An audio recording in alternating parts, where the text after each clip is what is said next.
말씀은 종말에 마지막 환란이 진행되는 가운데 있습니다. 그 와중에 성도의 기도가 역할을 하고 있는데요. 어떤 역할을 하는지 함께 나누도록 하겠습니다. 종말이라고 하면 사람이 할 게 없는 것 같아 보이지 않습니까? 종말, 마지막 때. 이거는 하나님의 전적인 주권하에서 이루어지는 일이죠. 여기서는 이제 아무도 관여할 수 없는, 이제 더 이상 손 쓸 수 없는 상황입니다. 그저 하나님께서 하시는 대로 흘러갈 뿐입니다. 마지막 심판, 종말의 때. 그럼에도 성도의 기도가 여기에서 매우 의미 있는 역할을 하고 있습니다. 오늘 말씀 3절에 보니까요. 또 다른 천사가 와서 제단 곁에 서서 금향로를 가지고 많은 향을 받았으니 이는 모든 성도의 기도와 합하여 보좌 앞 금제단에 드리고자 함이라. 한 천사가 제단 곁에 섰습니다. 금향로를 가지고 있습니다. 그 향로로 많은 향을 받았다고 합니다. 이제 천사가 이 많은 향을 받은 것은 성도의 기도와 합해서 보좌 앞에 금제단에 드리기 위해서랍니다.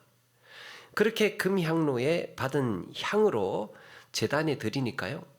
그 향연이 성도의 기도와 합해서 천사의 손으로부터 하나님 앞으로 올라가고 있습니다. 그리고 천사가 향로를 갖고 제단에 불을 담아다가 땅에 쏟으니까 무슨 일이 벌어집니까? 우레와 음성과 번개와 지진이 나더라 그랬습니다. 우리가 이 말씀의 정황을 좀 더 이해하기 위해서는 오늘 말씀의 앞의 내용을 살펴야 하는데요. 계시록의 재앙이 등장을 하지 않습니까? 계시록의 재앙은 7재앙 시리즈로 이어져 있습니다. 처음에는 7인이라는 것이 등장합니다. 7인. 그리고 그 다음에는 7나팔이 나옵니다. 7나팔이 나오고 난 다음에는 7대접으로 이어집니다. 그래서 7재앙 시리즈예요. 오늘 말씀은 7인에서 이제 7재앙, 7나팔 재앙으로 넘어가는 순간입니다.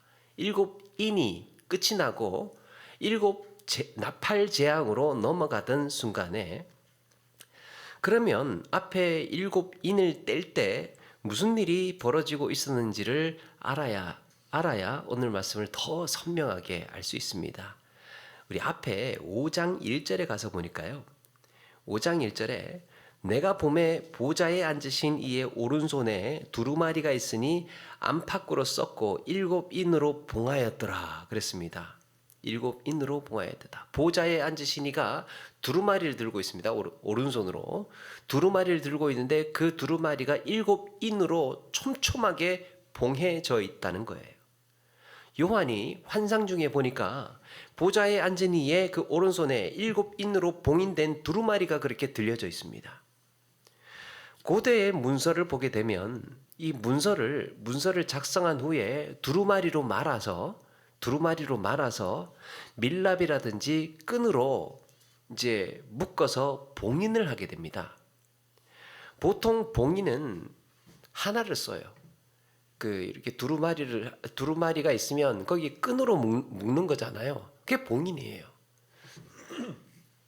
근데 여기에 이제 열지 말도록 여는 걸 표시내도록 밀랍으로 찍어서 봉인을 해놓습니다. 하나를 써요. 그런데 이 두루마리의 봉인은 7개를 해놨답니다. 7개. 하나, 둘, 셋, 넷, 다섯, 7. 여기에는 두 가지의 의미가 있습니다.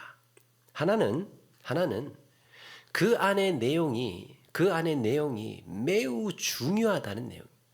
7인으로 봉인을 해놓으니까 완벽하게 해놓다 보니까 그 안에 있는 내용이 매우 중요하다는 것을 짐작할 수 있습니다.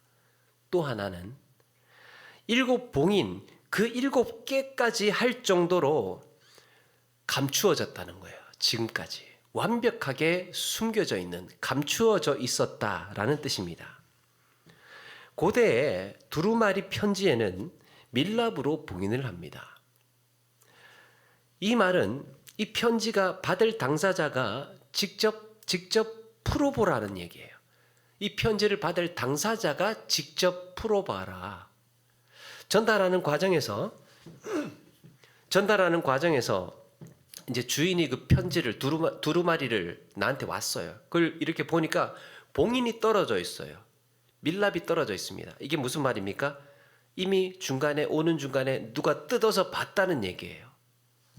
그래서 절대로 당사자 외에는, 이거 자격이 있는 당사자 외에는 풀어볼 수가 없는 겁니다.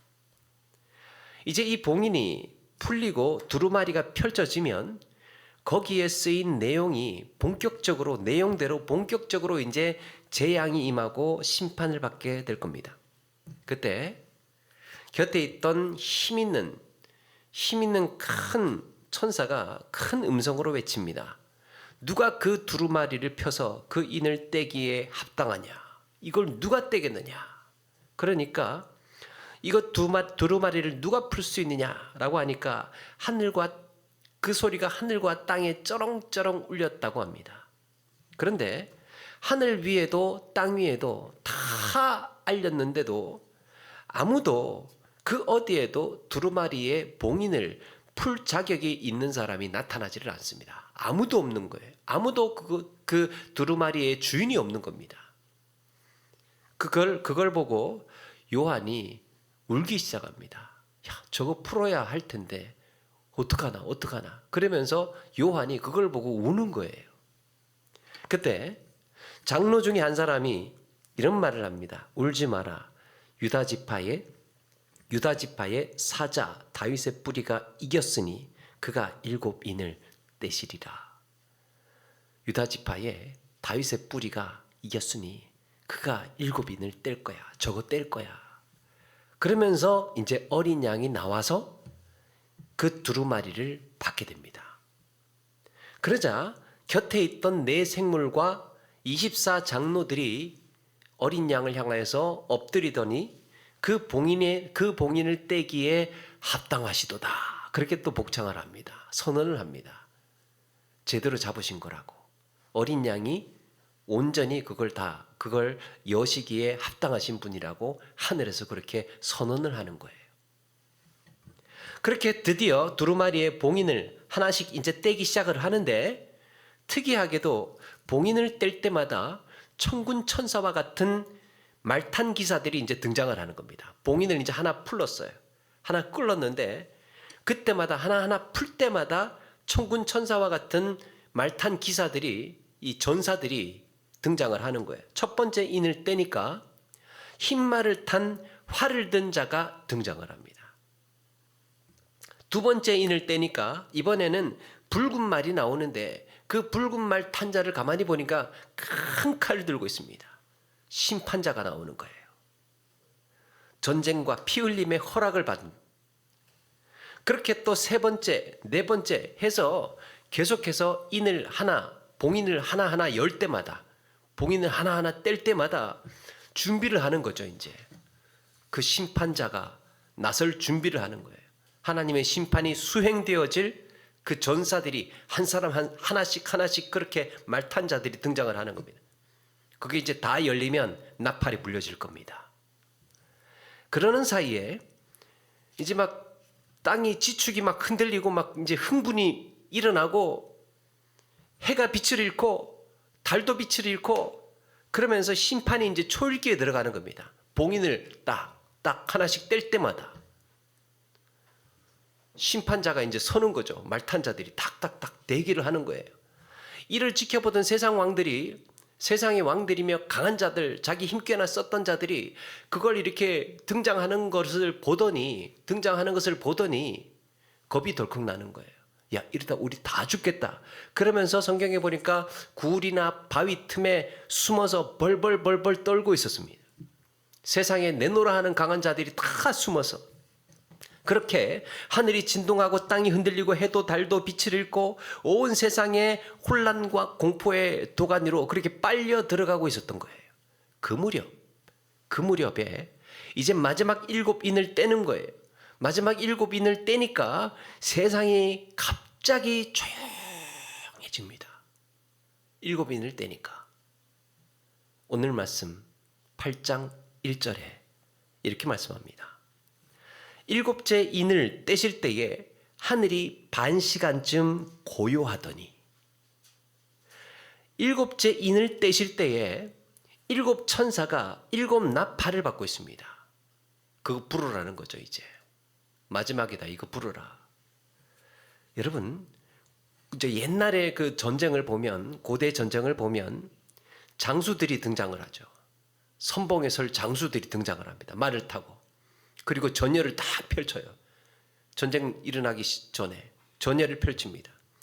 금방이라도 쓸어버릴 기세로, 쓸어버릴 기세로 칼 들고 막 창을 들고 막 그렇게 공격 준비를 하는 겁니다. 그러다가 어떻게 합니까? 나팔 소리가 납니다. 빡 나팔 소리가 나면 그와 함께 와 하고 이제 막 달려가는 거예요. 그렇게 이제 전쟁이 시작되는 겁니다. 그거와 같은 거예요. 그런데 일곱 천사가 나팔을 불기 전에, 나팔을 불려고 하고 있는데 그 급박하고 중요한 순간에 갑자기 천지가 고요하고 적막한 상태가 되어버립니다. 이 시간이 반 시간 동안 유지가 되고 있습니다. 무슨 일이 벌어지고 있습니까? 그게 3절이에요. 또 다른 천사가 와서 제단 곁에 서서 금향로를 가지고 많은 향을 받았으니 이는 모든 성도의 기도와 합하여 보좌 앞 금제단에 드리고자 함이라. 향연이 성도의 기도와 함께, 연기가, 향이 성도의 기도와 함께 어우러져서 하나님 앞으로 올라가고 있는 순간입니다. 더 놀라운 것은 하나님께 올라간 성도의 기도가 변하여서 땅에 쏟아지니까 우레와 음성과 번개와 지진이 일어나고 있습니다. 특별히 주목할 것은 성도의 기도와 재앙이 이렇게 같이 연결되고 있다는 거예요. 성도의 기도와 재앙이 일어나는 것이 지금 같이 어우러져서 뭔가 지금 이 심판이 작동하고 있다는 겁니다. 하나님께서 세상의 우레와 번개와 지진을 쏟으시는 이유 중에 하나가 성도의 기도에 대한 응답이었던 겁니다. 세상의 종말이 일어나고 있는 그 순간에 일곱 인을 떼고 이제 마지막 일곱 나팔을 불기 직전에, 그 나팔이 불리기 직전에 하나님은 이 모든 것들을 멈추시고 잠깐 그리고는 고요한 가운데에 성도의 기도를 흠양하고 계셨습니다. 여기서 우리는 세 가지의 의미를 읽을 수 있습니다. 첫 번째는 하나님은 성도의 기도를 이렇게 가치 있고 귀하게 여기신다는 거예요. 성도의 기도를. 여러분, 성도의 기도가 오늘 말씀해 보니까 어디에 담기고 있습니까? 금향로에 담기고 있어요. 성도의 기도가. 그리고 그 기도는 향연이 되어서 하나님께서 직접 흠양하고 계시는 겁니다. 유진 피터슨 목사님이라는 분이 이에 대해서 이렇게 말하고 있습니다. 1세기 그리스도인들은 로마 제국의 전역에서 온갖 핍박과 조롱을 당했다. 그들은 무기도 없고 투표권도 없는 자들이었다. 대부분 돈도 없고 사회적 지위도 없었다. 그럼에도 그들은 왜 무너지지 않았을까? 왜 삶의 자리를 떠나 달아나지 않았을까? 그들은 기도했던 것이다. 하늘에 침묵이 흐른 것은 그 기도를 듣기 위해서였다. 그랬습니다. 하늘이 조용했던 이유는 하나님께서 그 기도를 듣기 위해서였답니다. 여러분, 세상이 혼란스럽고 복잡합니다. 우리 일상도 그렇습니다. 사는 것도 참 고단하고 늘 바쁘게 돌아갑니다. 후딱후딱 하루하루가 지나갑니다. 그럼에도 우리의 기도는 세상의 이런 복잡한 아우성과 혼란 속에서도 사라지지 않고 금향로에 담기는 줄로 믿습니다. 그리고 하늘의 하나님께서 침묵하시는 가운데에 들으시게 될 거예요. 두 번째, 기도는 하늘 보좌와 땅을 잇는 가교의 역할을 하고 있습니다. 5절에 보니까 천사가 향로를 가지고 제단에 불을 담아다가 땅에 쏟음에 우레와 음성과 번개와 지진이 나더라 그랬습니다. 기도를 담았던 그 금향로에 이제 불을 담아다가 땅에 쏟으니까, 땅에 쏟았더니 심판이 집행되고 있는 거예요. 향로는, 거기에 금향로에다가 기도를 담아서 향연이 되어서 올라가는 연기는 하나님께서 받으시고, 거기에다가 또 불을 담아다가 땅에다 쏟으니까 하나님의 심판이 집행되더라는 거예요. 기도를 통해서 땅 위에 하나님의 진노가 임하고 있는 겁니다. 여기에는 물론 성도들이 무슨 기도를 했는지 구체적으로 나타나 있지는 않습니다. 뭔 기도를 했는지는 나타나지는 않지만 분명한 것은 성도들의 기도가 하나님의 마음을 움직이는 가장 강력한 도구라는 것입니다. 하나님은 성도들의 기도를 통해서 세상에 하나님의 계획을 이루어가고 계셨습니다. 하나님은 기도하는 사람을 기도의 동역자로 삼고 계셨던 거예요. 우리가 이것을 믿는다면 우리의 기도는 하나님 나라의 기도의 일꾼으로 쓰임받기 위해서, 그렇게 쓰임받는, 받기를 원하는 기도여야 한다는 겁니다. 하나님의 일에 쓰임받기 위해서 하는 기도. 그리고 세 번째, 성도의 기도는 하나님의 일하시는 원리가 무엇인지를 알게 해줍니다. 여기서 우리가 다시 한번 돌아보아야 할 것은 기도를 어떻게 해야 하는가? 어떻게 해야 되나? 어떻게 해야 기도를 잘하나? 어떻게 하면 기도를 잘할 수 있을까? 이런 기도의 이 방법론이라든지 기도의 기술적인 면이라든지 아주 기도를 유창하게 잘하는 것이라든지, 여러분, 이런 문제가 우리의 관심사는 아니어야 한다는 말입니다. 기도를 잘하는 게 문제가 아니라 하나님께서 우리의 기도를 통해서 일하신다면 우리의 관심사는 무엇을 기도하고 있는가 하는 거예요. 뭘 기도하고 있느냐. 나는 어디에 간절함을 갖고 매달리고 간구하는가가 중요하다는 겁니다. 이것은 하나님께서 쓰시는 기도예요. 하나님께서 쓰신다는 겁니다. 하나님은 얼마든지 홀로 넉넉히 일하실 수 있는, 하나님은 혼자서도 일하실 수 있어요. 완벽하신 분입니다. 완전하신 분이에요. 하나님은 혼자서 다 하실 수 있습니다. 그럼에도 하나님은 성도가 기도로 하나님의 일에 참여하는 것을 기뻐하신다고 우리 가르쳐주고 있습니다.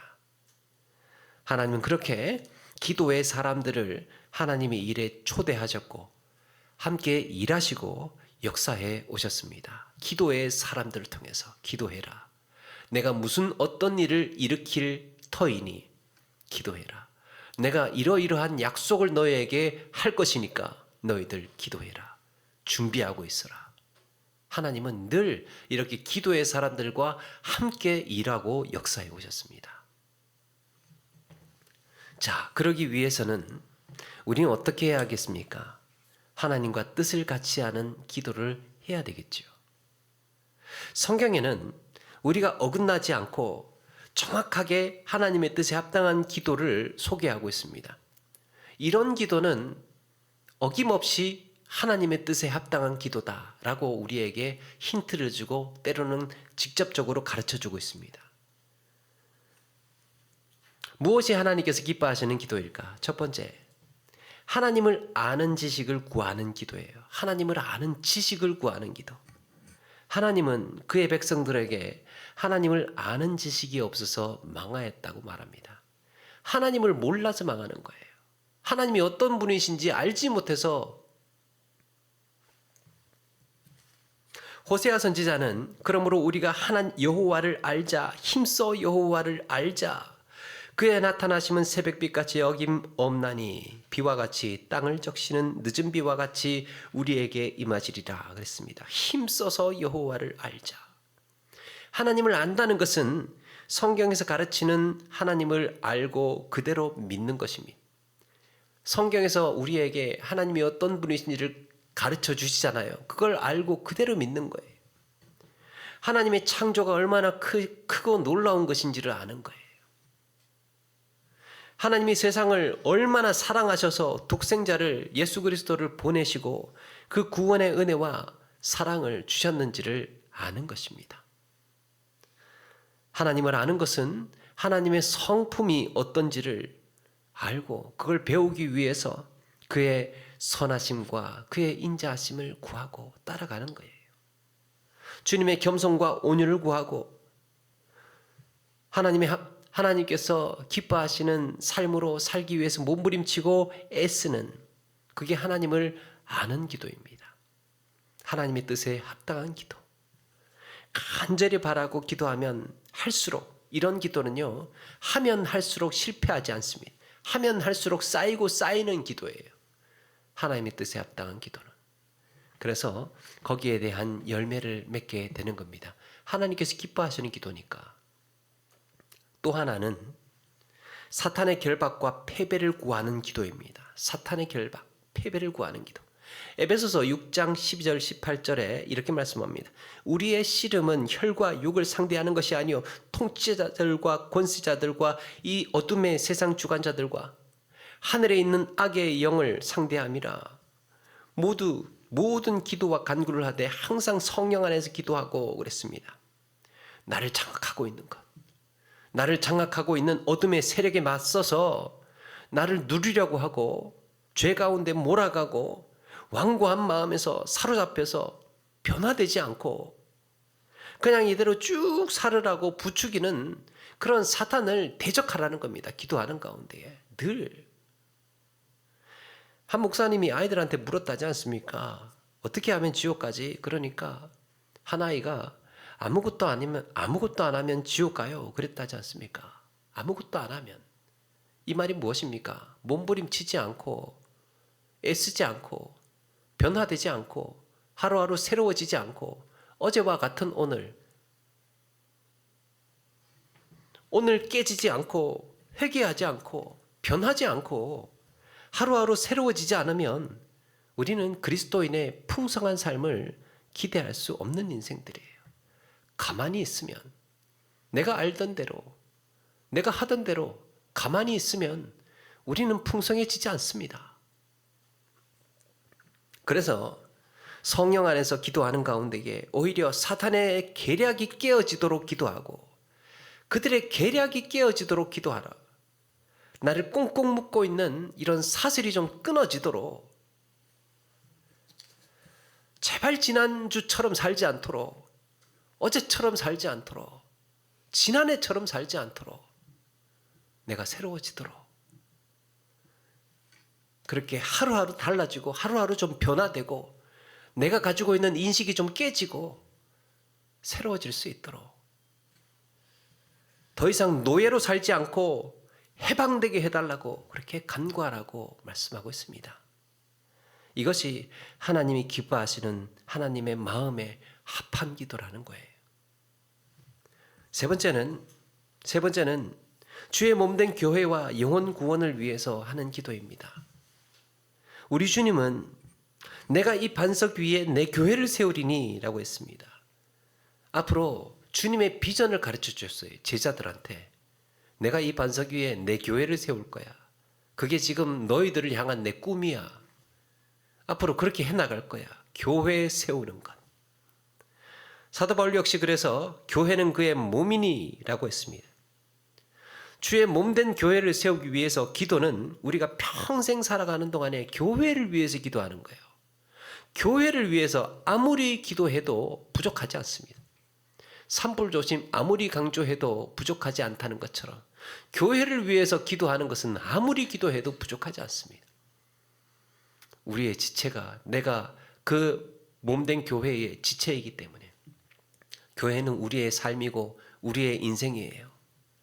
교회는 나의 영적인 삶을 지켜주고 보호해주고 붙들어주는 곳입니다. 교회가 세워진다는 말은 그래서 말 그대로 교회 하나가 이렇게 건축되거나 교회가 하나 이렇게 따로 세워진다라는 말도 되지만, 교회가 세워진다는 말은 교회가 튼튼해진다는 말도 됩니다. 교회가 건강하게 세워진다는 거예요. 건강해진다는 말이 돼요. 여러분, 교회가 건강하다는 말이 무엇입니까? 교회가 건강하다는 말이 무엇입니까? 성도 간에 서로 더 끈끈해지고 화목해지고 신뢰를 더하고 서로 사랑하고 격려하는 가운데에 그렇게 우리가 마음이 같이 하나로 모여지는 것 아니겠습니까? 그게 교회가 든든히 세워지는 거잖아요. 동상이몽처럼 같은 자리에 있으나 다른 꿈을 꾸고 있고, 같은 자리에 있으나 우리가 딴 생각을 하고 있고, 그건 건강한 교회가 아니잖아요. 그냥 같이 있는 것만으로도 충만하고 행복하고 그냥 좋은, 그러기 위해서 기도하라는 거예요. 그렇게 되기 위해서 기도하라는 겁니다. 그게 주님께서 기뻐하시는 교회를 향하신, 우리를 향하신 뜻이라고 말씀하고 있습니다. 그래서 교회가 정말 교회가 아름답게 연합하도록 조금 더 나아가면 새신자들이 믿음으로 잘 자랄 수 있도록 해달라고, 그들도 우리처럼 하나가 되어서 그렇게 건강하게 신앙생활하고 건강하게 한 마음과 한 뜻이 되어서 같은 비전 향해서 주와 복음을 위해서 달려나가도록 하게 해달라고, 각 부서의 아이들이며 청년들이며 장년들이며 곳곳에 있는 봉사자들이며 그들이 복음으로 또 하나가 되어서 서로가 함께 협력하게 해달라고 그렇게 기도할 수 있습니다. 누군가 수고하고 있으면 같이 거두는 거예요. 애쓰고 있으면, 노력하고 있으면 같이 힘이 되는 겁니다. 더 나아가서는 이웃을 사랑하고 복음을 전하는 일을 위해서 더욱 힘쓰는 교회가 교회를 세우는 일을 위해서 기도하는 거죠. 신자들의 섬김과 헌신, 건강한 믿음으로 바른 신앙을 가질 수 있도록 우리가 이단에 빠지지 않고 정말 바른 교리, 바른 진리 안에서 신앙생활 해나갈 수 있게 하옵소서. 어려움에 빠지지 않도록 도와주옵소서. 나뉘어지지 않도록, 마음이 갈라지지 않도록 늘 같은 마음으로 품고 그렇게 살도록 해달라고 기도하는 거예요. 하나님께서 하나님의 마음에 합한 기도예요. 너희는 눈을 들어 밭을 보라 희어져 추수하게 되었도다 라고 했지요. 그러므로 추수하는 주인에게 청하여 추수할 일꾼들을 보내주소서 하라. 주님께서 말씀하셨습니다. 추수할 주인에게 청하여서 일꾼들을 보내달라고 하나님께서 부르시는 그 일꾼들을 보내달라는 기도. 하나님 일꾼 보내주십시오. 같이 일할 동역자 보내주십시오. 믿지 않는 한 영혼을 두고 기도하는 것들, 이런 것들이 하나님의 마음에 합한 기도라고 할 수 있습니다. 내 가족의 구원을 위해서요. 가족 구원을 위해서. 하루하루 내가 만나게 될 심령을 위해서. 이런 기도를 하나님의 뜻으로 보고 우리가 포기하지 않고 기도해 나아가야 할 줄로 믿습니다.